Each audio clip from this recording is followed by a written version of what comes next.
far as I can remember, I wanted to be a mom.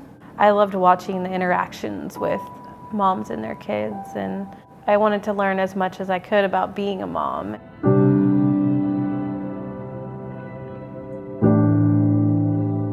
I always wanted to be near my mom. She worked all the time, and she worked 2 jobs, and she was a single mom for the most part. She would drop us off at childcare, and we have this saying, and I've continued it on with my kids, is she would give us a kiss and say, "A kiss for now," and then she'd kiss us on the cheek and she'd say, "A kiss for later," and she'd kiss us in her hand and say, "A kiss for when you miss me most."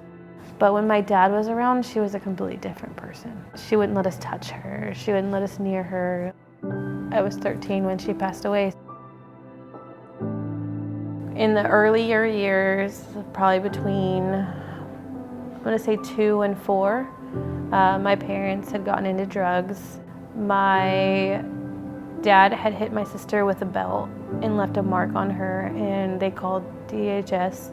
And when they came into the house to talk to my parents to see what was going on, there were drug paraphernalia everywhere, lots of drama and violence, and like my parents were very physical. I was always afraid. We went to live with my aunt for a while there, and then we went to foster care, going from one place to another where nobody wanted me.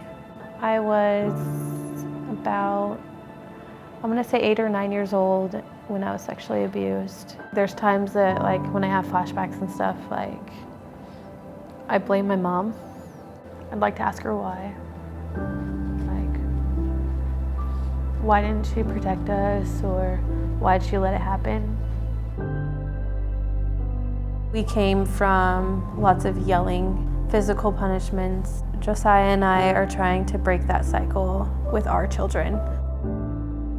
When I was pregnant with Noah, they said that I had a placental abruption and pretty much told me that Noah might not make it. And I didn't bond with him at all, really, when I was pregnant, because I was terrified. We got to the hospital, we had him. He's the grumpiest little baby.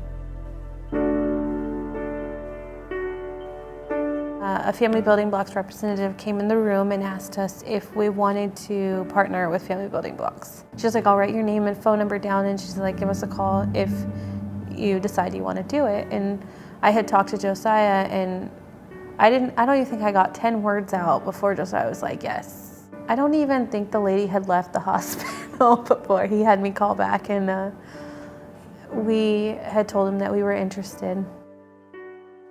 My first home visit with Sydney, my house was complete chaos. Everybody was crying, like everybody. So Sydney comes in, and she just like came in like she knew us, like there was no craziness about it, like she was just like part of it. She played with the kids on the floor, and like it was just like we had known her forever and we just met.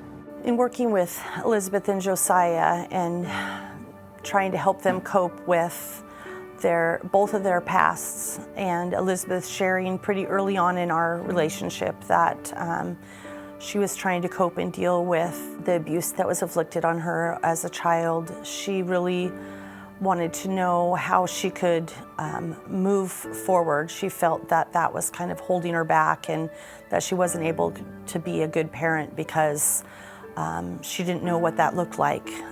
Her parents she didn't feel like her parents protected her when she was young, and she really wanted to protect her children, but wasn't sure how to do that.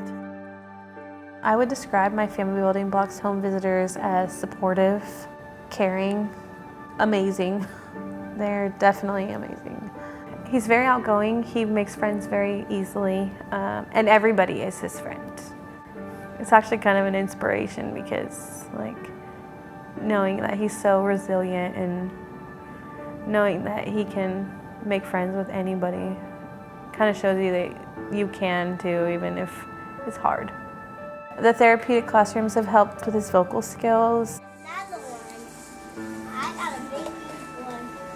I got a big one. I got a big one. Whoa. At one point, I was sick with mastitis, and he kept telling me, "It's okay, Mommy, don't cry." He's like, "I'm here for you." And at one point he had said that I'll hold your body, which is something that they say in the classroom a lot. When Noah first came into the classroom, he really sought out myself and my co-teacher Esther for interactions and play. And as the school year went on, he started seeking out his peers and inviting them into his play and being able to communicate with them what his needs and his wants were. He really started to figure out that this was a safe place for him to express himself. When I first met Elizabeth, she was a worried, scared individual, and I've seen her blossom. When my kids are adults and they look back on their life, I want them to remember the fun times and that they had a good mom and dad. I'm actually really happy that I've come as far as I have. To be honest, if I hadn't met with Family Building Blocks, I might not have my kids.